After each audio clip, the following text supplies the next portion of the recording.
Earlier today, a renowned leaker from China told us what to expect from the upcoming Samsung Galaxy S25 Slim in terms of thinness, and now another tipster over on X has shared a purported list of the device's specs. If these are real, then the also rumored iPhone 17 Air, with its single rear camera, definitely can learn a thing or two from Samsung's approach to a thinner smartphone. The Galaxy S25 Slim is said to come with a 6.66-inch display, the same size as that of the S25 Plus, incidentally, the Snapdragon 8 Elite chipset, and a battery that will be between 4,700 mAh and 5,000 mAh. The stars of the show will be on the back, however.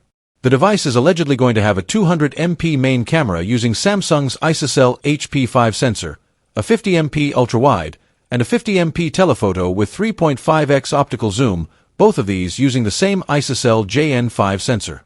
As rumored before, the Galaxy S25 Slim is once again said not to be releasing alongside the rest of the Galaxy S25 family. While it may very well be showcased at their launch event in late January, the Slim will allegedly join them in stores in the second quarter of next year, so sometime between April and June.